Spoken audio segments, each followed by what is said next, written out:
Hey, so if you're sticking through the series, thank you so much. I'm trying to improve incrementally a little bit. So, hopefully, a little more light. I tried to move back a little bit so you can see my beautiful hand talking, and I can show off my cool shirts. And aside from that, on the branding issue, it turns out I said, yeah, we're going to be nameless and blah, blah, blah. And because I'm a genius, I, like 17 minutes in, I said my name was Tori. So, hi, my name's Tori. I'm trying to put this together with paper clips and bubblegum, and I'm a genius. So, obviously that's not going to work. And also, I checked, and there's already a nameless. So, yeah, he's got like over 200,000 subscribers too. So, I didn't want to like brand jack him or anything. If you do see this, which, let's be real, you'll probably never see this. But my bad. I wasn't trying to brand jack or anything. That's not a good way to join a community. So that's not what I was trying to do. I was just looking for identity, I guess.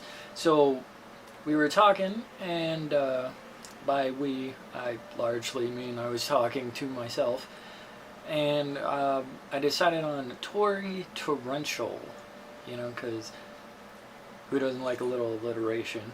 And Tori Torrential, like, we get the lot of good branding opportunities with it, and I can do this while I tell stories. All right, and I figure just have some cool backdrop while we get into it. Now, on to business. The stories I'm gonna tell two stories. So the first one is pretty short, and the second one is probably pretty short, but one kind of explains my thinking in the other one. So without further ado, I guess, and this first one's not so much super spooky, it's just it's an example, basically. So back when in my teens, like late teens-ish and stuff, I had this group of friends, and they're different friends from anyone I've mentioned before. Like, they're kind of the same group, but I haven't explicitly mentioned them. But there was four of us, and for some reason you know how like certain group dynamics are just there and stuff, and it was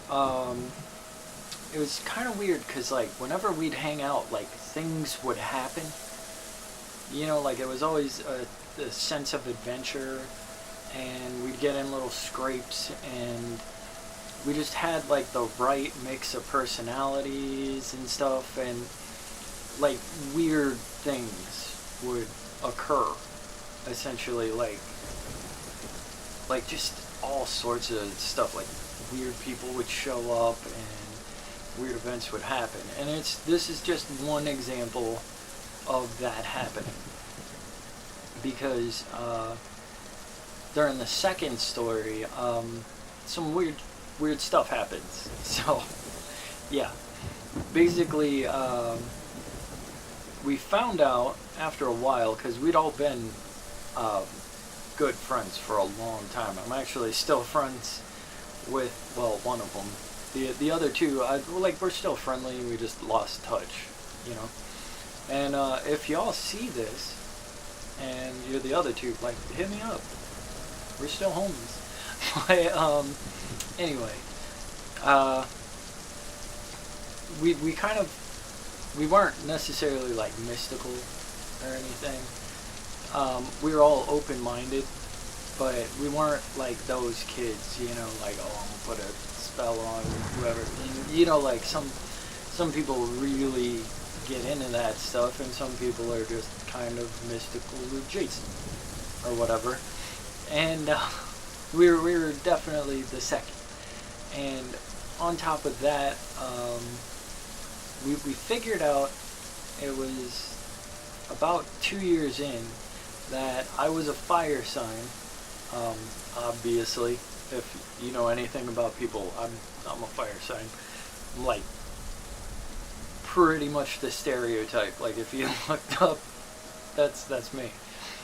And then my other friend was an air sign. My other friend was an earth sign, and my other friend was a water sign.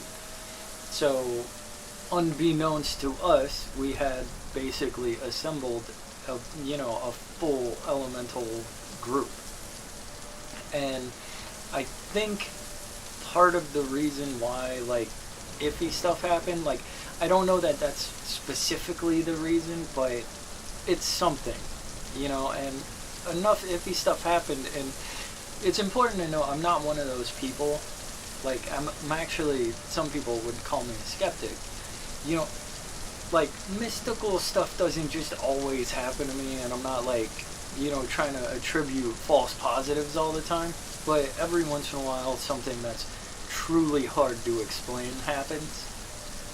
And you know, I'm as much as like I believe in science and everything, sometimes you just don't know, you know. And you know, especially in certain situations, you can't go back and find out. So, you know, why not? Maybe that's what happened. And but I remember we were walking along the beach, because, you know, beach stories. And the four of us were going, and there's a building on the beach, because we used to just walk for miles, like, you know, kind of late at night in the dark. But you know, it's four dudes, like, so if anything, people were watching out for us, not the other way around.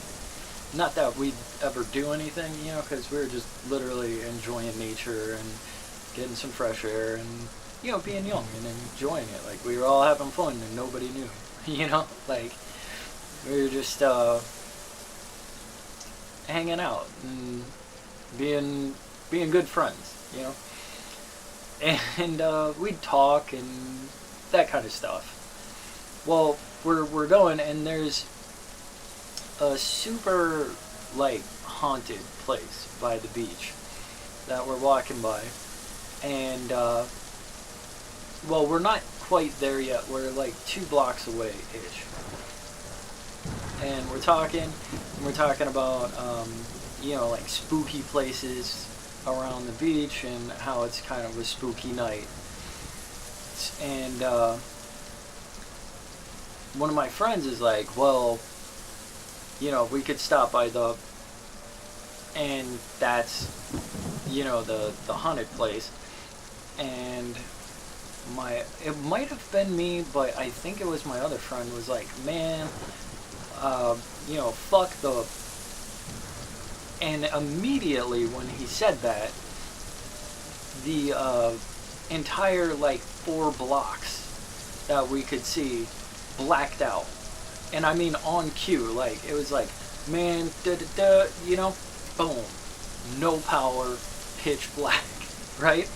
So us, of course, like, you know, like when you're out with your friends, you kind of put on a front, and like everybody's a tough guy, but like when you're out with like your best friends, there is no front, you know. So all 4 of us immediately start running, you know, like back kind of away from that area and towards the car, you know, because we're like, nope, you know, because it's like, you want to be macho or alive, you know. And honestly, I think one of us just started bolting, and all the other 3 were like, yeah, we're bolting, you know. And we ran, and we were laughing about it once we kind of got around the corner, because We were in, it wasn't like the industrial part of the beach where there's like shops and stuff. It was like the rich part of the beach where there was like houses, you know? So it was kind of remote. And we finally got to a point where we could see, you know, beyond that little grid that had blacked out and stuff, which it's important to note the place we were talking about was on that grid, you know? And once we like kind of hit that barrier and we started seeing street lights and stuff, we started joking about, you know, how we were scaredy cats and that kind of thing.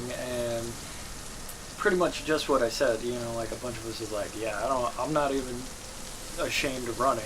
Like, you know, y'all can die. I'll you know, I'll tell them how tough you were at your funeral, basically. So we start walking, and for the rest of the time that we're walking back to the car, it's so weird because like every time we walk under a street light, it kicks off, you know, and it followed us all the way back to the car, like just the lights turning off, and it was like creepy, but it was so localized to just the light that we were under that like everything else was lit up. So like it was creepy, and we were walking fast, but we weren't like, oh my god, we're gonna die.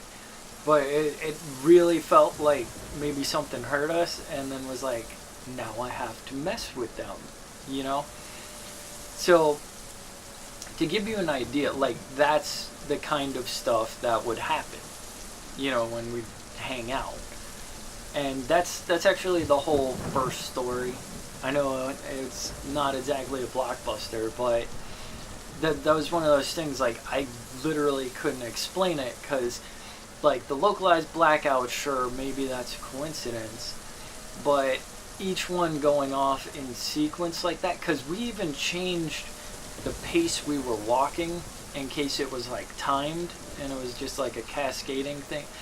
And it, like, we slowed up and we sped up, and it still happened both times. So I don't know if, like, someone was messing with us or what, but I can't think of a reasonable explanation for that. So there you have it. And on top of that, like, that wasn't the only thing. You know, that's just a good example of it. So, on to the promised story. That's definitely don't go to the beach. Alright? And I don't know, so one of my friends got on me and they're like, you gotta say your name more for brand recognition. So I'm Tori Torrential, and this is the second story.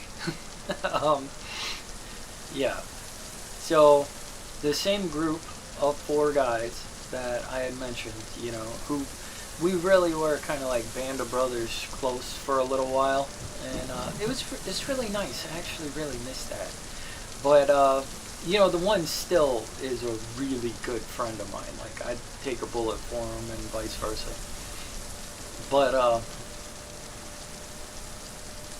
But yeah, we're down, and like I've already mentioned, especially like during the spring and stuff, because it's a tourist beach, you know, like even the ones that aren't tourist beaches are kind of tourist beaches around here. So basically, like, we'd go down there and we'd just scam on girls and stuff and get into trouble, you know, because basically, what else are you gonna do? We all worked. We didn't make a lot of money, and we all worked at the same place, actually, the movie theater. But you know, there's only so much you can do when you're that broke in rough situations. So yeah, so we'd go down and we'd end up hanging out at the beach, and you know, just not really hawking girls or anything, but you know, if they're there. And you know, we'd meet people and stuff. That's actually how we found the 4th guy. He was just stoned on a bench, and we were like, hey, you're our friend now. And he was kind of like, alright. And then we just hung out for years. You know, and he's still my lifelong friend. But we're walking, and we're actually kind of over by the pier from the first story. But this time, you know, it's in the spring. It's not super late at night, and it's packed, like, because it's the weekend. So, like, everybody has the same idea. Like, okay, it's kind of warm. Let's go be stupid at the beach. You know, it was a pretty popular hangout spot. You know, like, it actually is kind of like the alternative hangout for the malls and stuff. Because, like, a lot of the more trendy kids would go to the mall and, you know, wherever trendy kids go.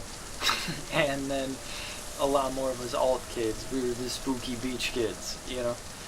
So we're walking and there's spring breakers everywhere, you know, which was kind of intentional that we were there. It's just like, hey, people are making bad decisions. I'm a bad decision. So, you know, but anyway, we're walking, and this particular place that we're in, when you go a certain way, like, it's all just hotels, you know, kind of across the road from the beach. And there's like one or two little surf shops and stuff, but to the left, you know, it's literally just giant,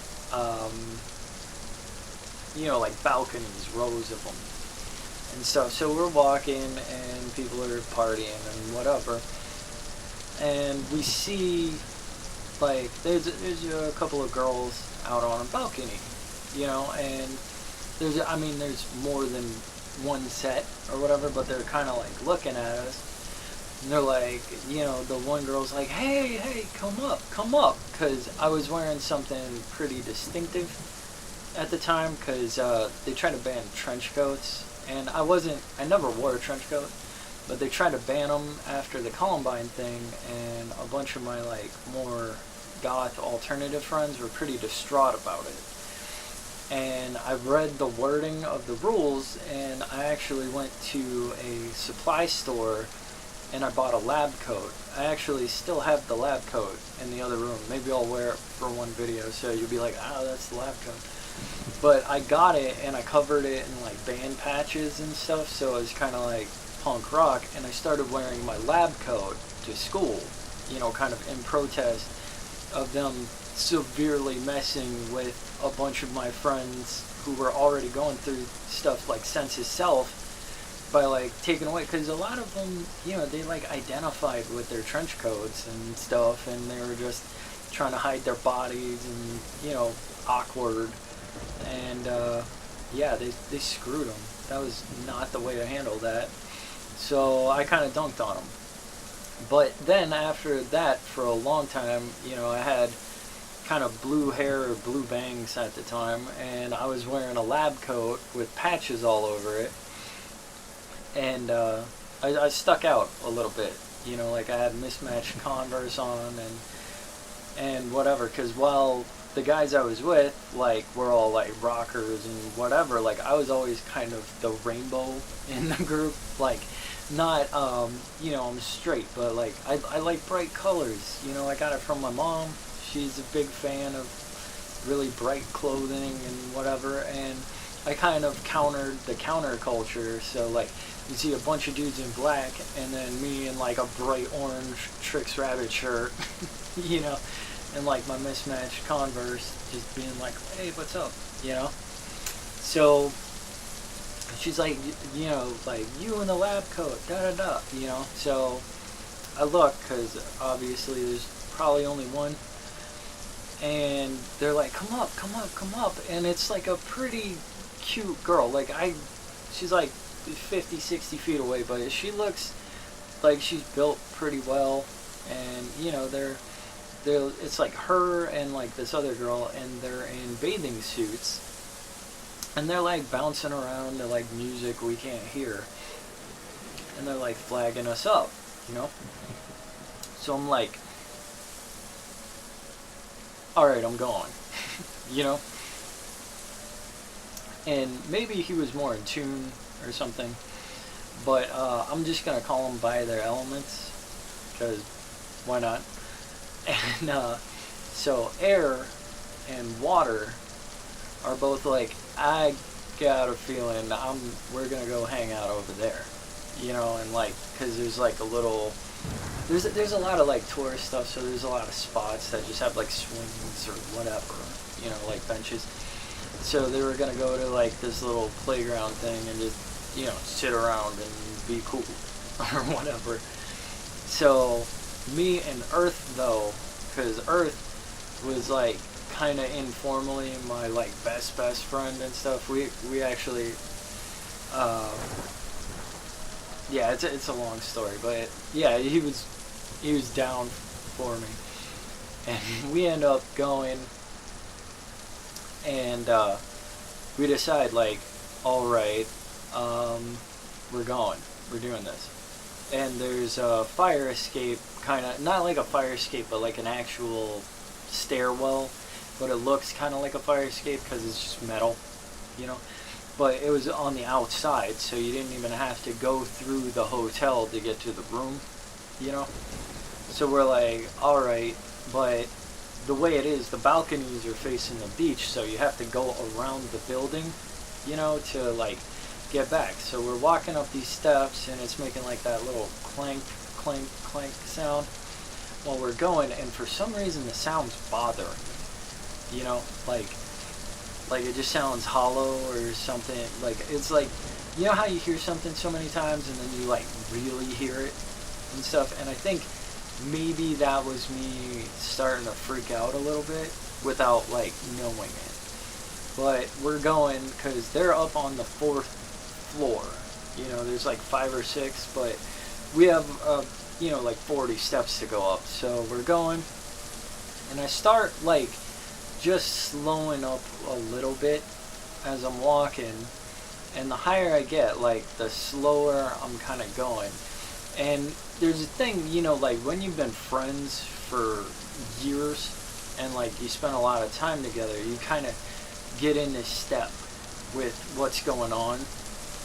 So my other friend is just wordlessly like slowing up with me, because he can read me and he knows like I'm feeling like a little sketchy, which honestly, at this point I don't know that I have it, but I have full-blown really bad PTSD and like anxiety and a few other things. I had a lot of problems basically that I had to work through later in life, and for a long time I just thought I was crazy, and took all the crap for it and thought I was stuck like that.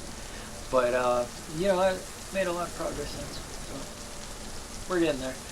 Anyway, so we hit the landing going, like towards them, and I remember it's like 11, things down. So I'm like, okay, I gotta count 11 or whatever, because I was smart enough that when they're like, come up, like I counted from the side, so I knew what room we needed to go to.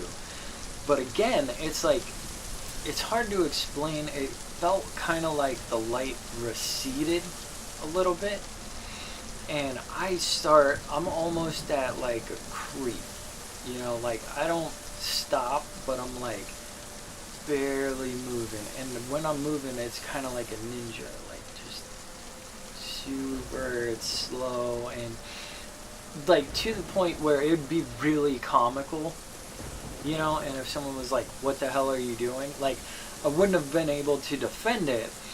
But my friend, like my good buddy, he's over there like just in step with me, like, so we're both doing it, and I don't know if I'm causing it or what, but I just start getting this like, this unexplainable thing kind of turns into a seed, and it grows into dread, and it's just dread, like, you need to rethink what you're doing, like, stop this, like, you don't want to go here. And the whole time I'm like inching closer, and I'm like almost like a snail's pace at this point, and we go past like the ninth or 10th door, and we're like almost there, and there's, you know, like the little window, and I'm like, this is the point of no return. If I take another step, you know, like, it's possible that they're gonna see me. And for some reason, like, it was the same as if I was like, okay, all I gotta do is lift this 2-ton weight. Because there was just no way my body was gonna let me take that next step forward. And I, like, paused, and I just looked at my friend. I'm like, you know, and he was just like,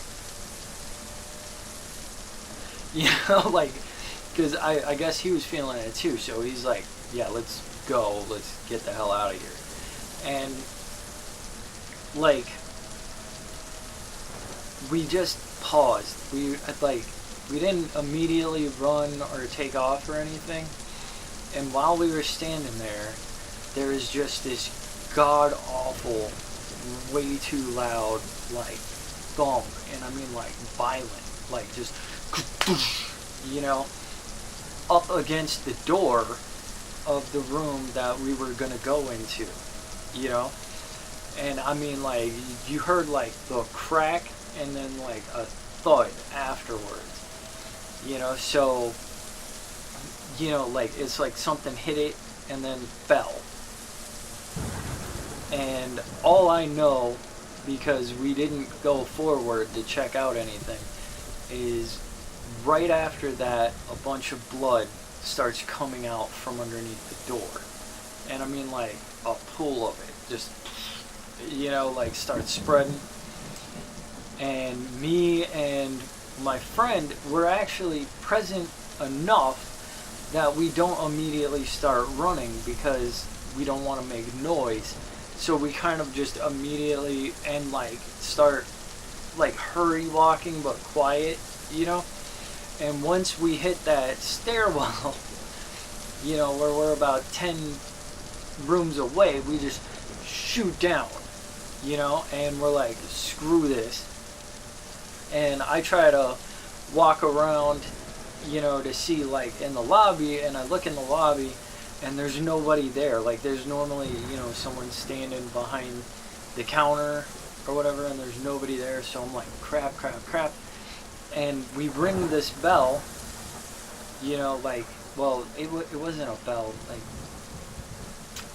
honestly, I'm blanking on that part. Like, I think because I was so freaked out from seeing the blood, like, is a little bit of a black spot. But something happens, and then, like, the guy, you know, who's supposed to be there is there. Like, I don't know where he was, but I remember he wasn't there, and then he was there. You know, not in a creepy way, just in a, you know, trauma-addled brain way. And I'm like, yeah, something really bad just happened in 411. We got waved up, and blood came out from under the door. Like, we heard a real whatever. We didn't go in, but check it out, we gotta go, you know, like, because we don't want to be any part of this. We're trying to get the hell out. And the guy's like, nobody's in 411, so we definitely don't want to be part of it. And we take off. We tell our two friends, and they're like, yeah, let's get the fuck out of here. And we leave the beach immediately. But to this day, because we tried to watch the news, you know, because I was like, well, it's got to show up. You know, and we're like watching the news all the next day. I even checked the newspaper and stuff, because like there was the internet, but it wasn't like the internet that we know, you know. And I was trying to just look for anything, and we couldn't find anything. So apparently, I don't know if you want to think it's supernatural or not, but at some point we got flagged up to the room by like two girls, and then blood came out under the door after we heard it, when everyone was feeling sketched out about it, and the lobby guy said nobody was in the room. So I, like, I'm just gonna leave it there. I don't know if someone snuck in. I don't know if it was ghosts. I don't, what I mean? Because you think, like, especially with that amount of blood, because, like, there was, like, the door, and then it just, like, I thought it was gonna go over the balcony edge. Like, you'd think someone would mention something, and we didn't hear anything, and I don't know. That was the kind of third one, and why I don't go to the beach anymore. Because while that one's less dramatic than the other two as far as, like, the plots, it was by far the personally, like, scariest, just because, like, I had never felt dread like that before, like, where it was just, it felt, like, all-encompassing, and, like, like, you're in real trouble. You need to never be here, ever. And, I've walked past the building since, and it doesn't freak me out. It doesn't, like, I've never gotten another sense like that. So maybe it was just really bad people, or, who knows. But, yeah, so if you go to the beach, be really careful. Alright, so thanks for listening. I'm Tori Torrential. If you like this, you give a subscribe or a like or share it somewhere, something that's cool. And stay safe. Don't go to the beach. Or if you do, be very careful and don't go alone.